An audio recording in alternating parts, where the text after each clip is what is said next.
The voice of Benito Mussolini is everywhere. The Duce, as they call him, enunciates, threatens, and rouses the soul of Italy.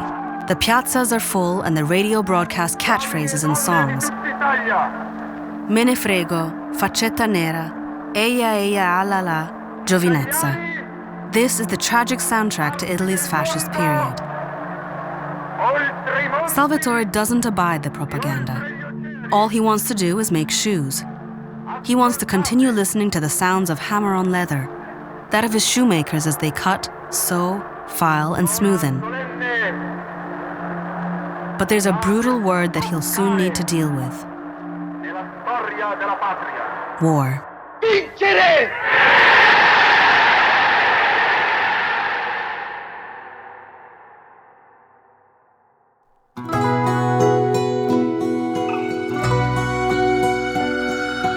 This is the story of Salvatore Ferragamo, Shoemaker of Dreams. A podcast series from Cora Media for Museo Ferragamo.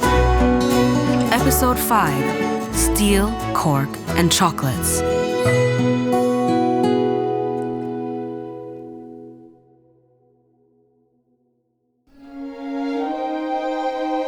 I have never been a man of politics. I am not interested in them, I do not understand them, and even if I had been interested, I have never had the time to learn. Like most people, I am a working man. If I must stick a label on my coat, it seems to be the fashion in these days, then I would call myself international. I see no essential difference between the men and women of the many different nationalities I have met in my lifetime. The German and the Italian are not a different species from the English, the American, or the Frenchman, or any other nationality. I had good friends in many countries. We wanted only to go on working together, buying from each other, talking, and differing and agreeing with each other. The war in Ethiopia has just begun, and the consequences have already started to show. After the sanctions of 1935, Mussolini uses the word autarchy to describe Italy's radical protectionism. All production have to deal with the lack of imports. Ferragamo is no exception, as Elvira Valeri explains. L'IRI, Istituto per la Ricostruzione Industriale, the IRI, or Institute for Industrial Reconstruction, finds itself controlling about 100% of weapons production, 80 to 90% of construction, and in the lesser realms, 30% of electric and 15% of chemical production. All this gathering of control on behalf of Mussolini follows the German model and wins over the economic and diplomatic support of Germany. However, the attempt at replicating Germany's autarchic method on the economy and production of Italy yields different results. Salvatore is now facing new and unexpected problems, but also finds innovative solutions to each of them. With the best materials off the market, a company such as Ferragamo, which depends on the quality of its prime materials, soon finds itself in severe trouble. In particular, Salvatore can't find anything to use in the place of goatskin, which he would decorate in silver and gold for evening footwear. It would be a serious loss for Salvatore to have to give up on his elegant shoes, but for as much as he tries, no material seems to come close.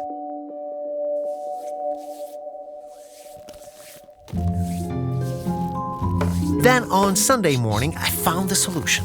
My mother was extremely fond of chocolates, and that day I slipped across the road to the sweet shop and brought a box back to the house. As I unwrapped a chocolate for her, I was attracted to its transparent paper wrapping. I turned the paper over in my hands. Here might be the substitute I was seeking. Tentatively, I pulled at it and found it strong. Then I pushed at it and found it weak. My finger went straight through. I tried again with several sheets laid one on top of the other. Still my finger went through. For a few moments I paused, debating the possibilities of using glass.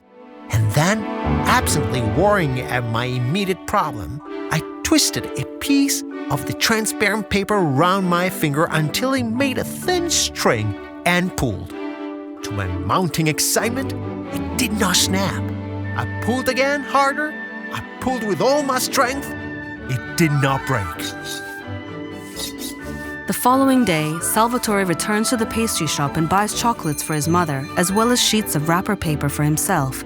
He immediately runs to the laboratory and he starts experimenting. He weaves gold and silver thread through the see-through paper, and it makes for a very elegant look. Thanks to this idea, Salvatore starts creating models with the new material.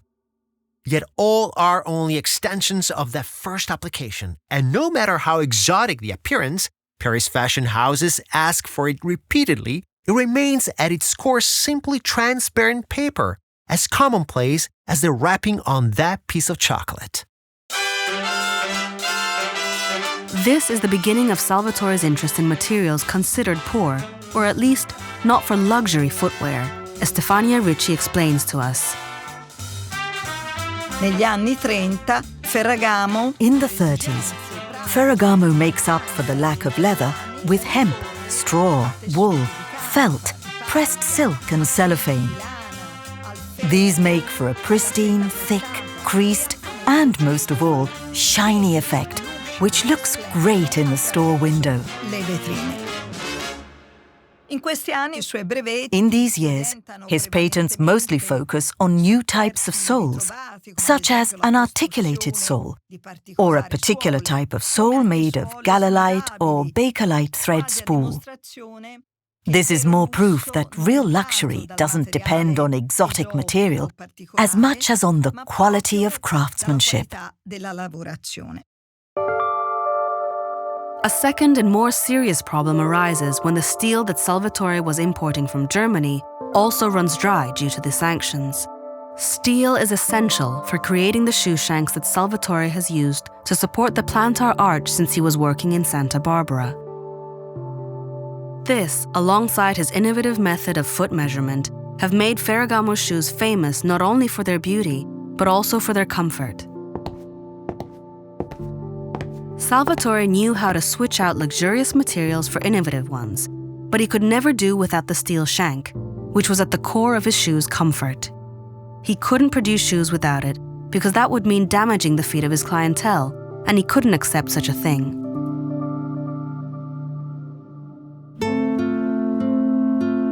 I love feet. They talk to me. As I take them in my hands, I feel their strengths, their weaknesses, their vitality, or their failings. A good foot, its muscles firm, its arch strong, is a delight to touch, a masterpiece of divine workmanship. A bad foot, crooked toes, ugly joints, loose ligaments moving under the skin, is an agony.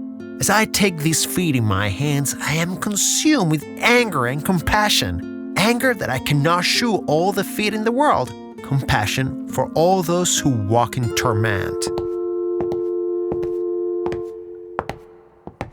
Since he was an apprentice for Luigi Festa in Bonito, Salvatore always felt the need to create shoes that were both beautiful and perfectly comfortable for the wearer. And he knows perfectly well that his fortune is having found the perfect fit. He cannot abandon his mission. He absolutely must find a replacement for steel. One Sunday morning, worried and anxious, I drove down to the Palazzo Spiniferoni and sat down to experiment. A sudden thought had come to me. I asked myself, why not fill in the space between the heel and the ball of the foot? Excited the line of such a heel, clear in my mind, I sat and experimented with pieces of Sardinian cork, pushing and gluing and fixing and trimming until the entire space between the sole and the heel was blocked solid. At last, one pair was finished, the modern world's first pair of wedges. That's precisely what Salvatore says. The modern world's first pair of wedges. Stefania Ricci tells us precisely why he uses this expression. Come dice lo stesso Salvatore, in realtà, As Salvatore tells us himself, this wasn't an entirely new creation. After the war, a pair of wedge heels made out of wood rather than cork, were found at the house of Boccaccio in Certaldo, and they dated back to the 14th century. So it can be said that inventions go away and they come back unexpectedly. And this element of the wedge heel was picked up again by Salvatore Ferragamo, almost as if he had already been a shoemaker in a previous life. Ferragamo's patent on the cork wedge heel dates back to 1937, at least 2 years before this type of shoe takes the world by storm and becomes a sign of the times. Salvatore, observing his new creation with glee, realizes that it's an odd type of shoe, far removed from the current fashion, and he wonders how his clients might react. To test the waters, he needs a special woman to try them on for the first time. Opportunity comes knocking when the Duchess Visconti di Modrone comes to visit, one of his usual customers, an elegant lady and admired by all. I have an entirely new type of heel for you to wear, I said. I want you to be the first lady in the world to wear it. I produce the wedges. She said, shocked and horrified, Signor Ferragamo, you don't mean to tell me you designed that horrible thing? I wouldn't be seen with those shoes anywhere in the world. But Salvatore won't let himself be deterred. He even expects it a little, but he believes in his shoes and he's certain that they'll be a success. Most importantly, he knows that if the Duchess agrees to wear them, she'll soon realize that they're the most comfortable shoes in the world. So, in the end, she agrees to bring them home with her, at the very least not to let her trusted shoemaker down. The shoes are perfect for her. They're sporty, brown, and suede, perfect for her new tweed dress.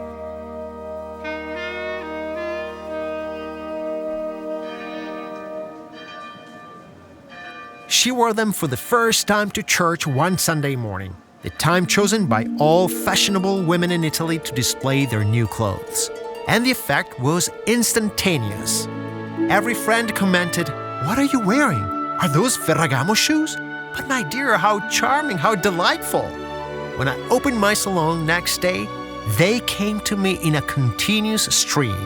And the Duchess came to me next day to say, "You were right, Signor Ferragamo. I have never enjoyed such comfort in my life."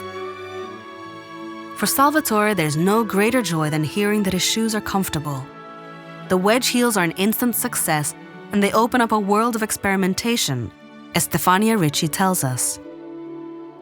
Ferragamo sperimenta varie tipologie di zepperi. Ferragamo experiments with different types of wedge heels, some with a mosaic of mirror tiles, or in pressed and domed layered shapes, or covered in a brass structure, covered in stones and rhinestones. So, a wide array of shapes, some of which are quite aerodynamic, similar to the cars or planes developed by the Florentine architect Cesare Augusto Poggi. Certain exaggerations, such as an upper part of the shoes made to look like elongated eyelets, are in line with the artists of the day, especially French ones and surrealists. I would say that the designer closest to Ferragamo in these years is Elsa Schiaparelli, the French tailor, friend of Dali, Béraud and Cocteau. Ferragamo makes shoes in cellophane, and Elsa Schiaparelli makes fabrics in cellophane. Ferragamo makes shoes with raffia, and she makes dresses decorated with raffia. Ferragamo uses bakelite for some soles, and Schiaparelli makes cloaks in transparent galatite. There's definitely a connection. The two don't meet in these years, but they must be influencing one another through the pages of fashion magazines, and some common customers, such as Claudette Colbert, Marlene Dietrich, and later Lauren Bacall.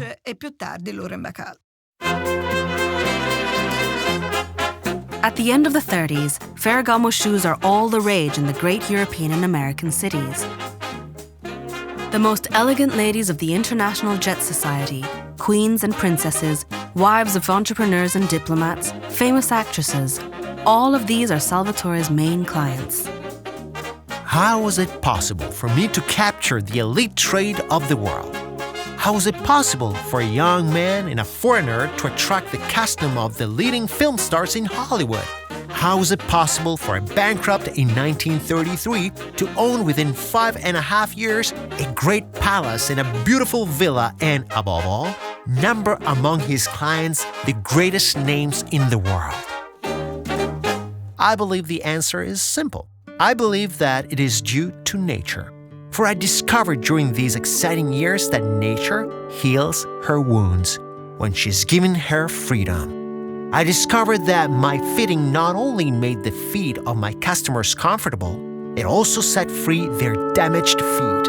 And nature, responding as she always will when she is giving the chance, healed them. Despite the lack of materials, Salvatore manages to match beauty with practicality, and he achieves his deepest desire, comfort and elegance in the same object.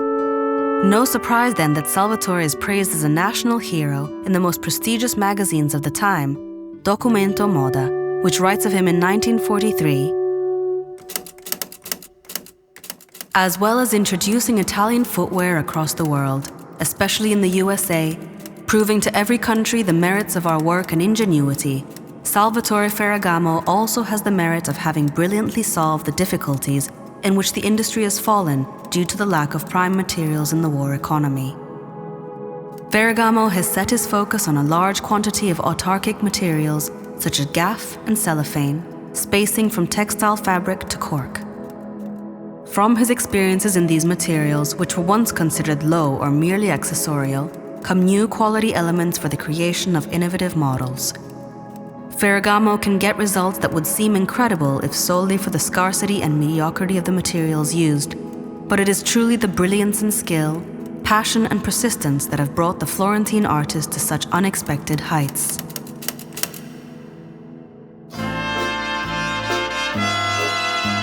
Salvatore starts creating unique shoes for his growing and eccentric international audience. For the sophisticated Indian princess Maharan of Cooch Behar, Salvatore creates a high platform model decorated with precious stones. While in the case of the Brazilian dancer Carmen Miranda, he makes up for her short height with high cork wedge heels decorated with mirrored tassels. As for Judy Garland in 1939, Salvatore creates the iconic rainbow sandals with all the colors of the rainbow to celebrate the release of The Wizard of Oz.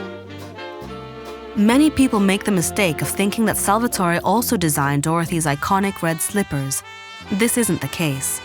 However, the rainbow sandals definitely walk the line between fantasy and reality. Dorothy's path is very similar to that of the shoeless child of Bonito. And we can imagine them together, Dorothy and Salvatore, as they meet halfway, they smile at one another. And they soon realize that their dreams are the only reality that matters. But on September 1939, reality suddenly shatters the dream. La dichiarazione di guerra è già stata consegnata agli ambasciatori. Yet the world was at war. And for me, as the owner of a worldwide luxury business, it meant collapse. For a few months, as long as Italy held aloof from the conflict, my trade with England and America continued. Then Mussolini struck at France, and the trade ceased abruptly. Whipped to war hysteria, Italy is ready to march. Within weeks, I was virtually unemployed. Salvatore is lost when it comes to facing evil. He has no tools prepared.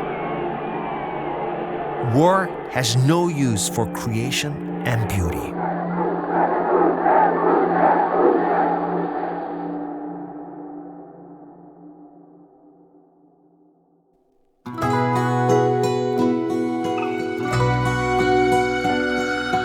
You have listened to a podcast by Cora Media for Museo Ferragamo, written by Rosella Bettinardi, editing by Davide Savelli. Executive producer is Lia Chiovari. English version translated by John Vincent Aquilecchia, with the participation of Stefania Ricci, Elvira Valleri. Voice of Salvatore Ferragamo, Eric Alexander. Narrator, Caterina Yuca Sforza. Voice of Stefania Ricci, Liliana Oliveri. Voice of Elvira Valleri, Jenny Elizabeth Kuehl. For Museo Ferragamo, editorial supervision by Stefania Ricci and Ludovica Barabino. Editorial coordination by Paola Gusella. Sound and music supervision by Luca Micheli. Sound engineer Luca Possi. Post-production and sound design by Cosma Castellucci.